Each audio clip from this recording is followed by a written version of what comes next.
So I just did a video talking about pricing your house properly and not pricing it at the absolute top of your comparables. And here's a really good example as to why. When you price your house properly, you end up and can make more money. You can get more people in the door. It gives you more options as far as contracts, things like that. So I just had this happen with my client, and I just want to kind of go through how this played out. Now, don't get me wrong. This is going to be a little lengthy, so bear with me. Essentially, he wanted to sell his house. They were getting divorced, and so we needed to get this house sold. There were some other factors, so it needed to be quick. Everybody was in agreement, so we needed to get this sucker done. So I go looking for comparables. We're looking in the like 365, 368 range because there is nothing in his neighborhood that had sold recently. Now, right across the street, there's a brand new construction neighborhood that in the last like year and a half, there was tons of comparables to use, which was fine because they were absolutely comparables for this property. This property was only 2 years old. House sizing and everything else was all very, very similar. So essentially I said, look, this is where we could be.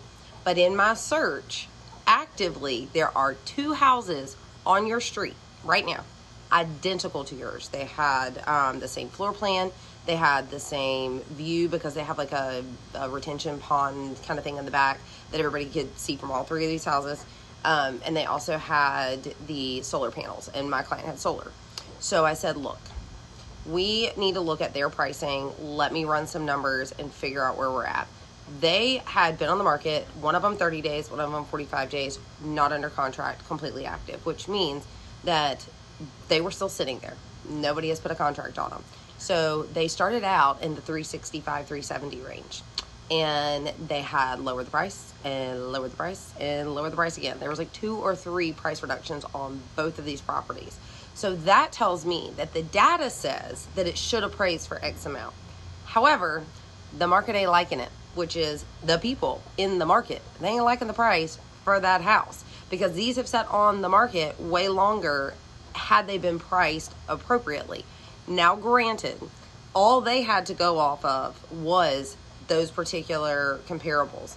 I did have the advantage that they kind of had all their stuff on the market already, and we could take from that and use that information. These 2 agents priced the way that they thought that they should based off of what they could see in the data because that was all they had.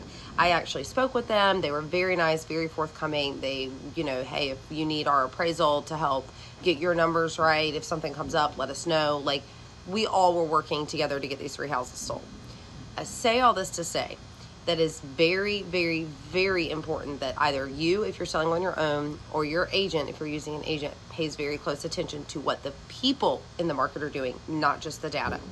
What we ended up doing is we came in $1,000 under the top or the lowest priced house. So one was priced at $350, one was priced at $349. We came in at $348. I explained to my client that we can appraise higher. We know that we can appraise higher because these 2 houses are not going to be used as a comparable for you when an appraisal is done because they will not have closed yet. So if we get an offer pretty early on and they need some wiggle room for, being able to pay closing costs and things like that, we have it if we push them to up the purchase price because your bottom dollar is $348. We want to net that $348. So guess what? First weekend on the market, we get a great offer. Over asking price. They asked for all of their closing costs. So all their cash up front need to be paid by the seller. Not a problem. They put it in the contract well over listing price to cover this. They needed $17,000 in closing costs. So great buyer, great buyer's agent. Everybody was super easy to work with. Negotiations went great. It was no problem. Got everything sorted out. There did come a time where we had a couple things up in the air. We were trying to negotiate, and I explained to my client, I said, you have a choice to make. You can either say, no, I'm not doing this, and they can walk away, or you can say, yes, I'm doing this, and we can move forward. You still get your $348. I said, however, if you walk away from this, you are going back on the market with days on market, extra days on market. These other 2 neighboring houses will have closed, and they are going to close well below what we know you can appraise for in the 360 range. And now you're going to be back in the market with those 2 as comparables, and you're no longer going to have the option to be able to take on somebody that needs all these extra closing costs. So he ended up and was totally understood, ready to get it done, said, it really does make sense just to let's take care of this one thing and knock out this negotiation and keep going. But had I not paid attention, had I not called these other agents, had I not talked to everyone and worked through all of this, we wouldn't have known if we were going to be able to get an appraisal high enough. We ended up appraising $3,000 more. So I think we appraised at 365. Ending was 362 is what we ended up selling for, because they needed that 17,000 in closing. But we were able to accommodate this buyer with all that money that they needed because we priced properly. We didn't have to do any price reductions. We didn't have to do anything like that, because I used not only the data, the numbers, what I could see, I used my instincts to call and talk to these agents and have these conversations and try and make it work for everybody. I knew that these were not going to be comparables, so we needed to get this thing done if he wanted it done. There's a lot of moving parts to this, and so if you're trying to go at this alone, these are not things you're typically going to think of or think to ask or think to look at.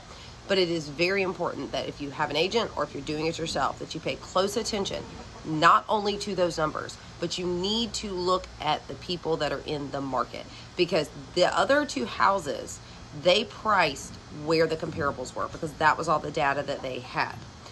And they ended up doing 2 and 3 price reductions to get down to the 350, because the market, the people in the market buying these houses were not liking that 360, 365 for these particular houses.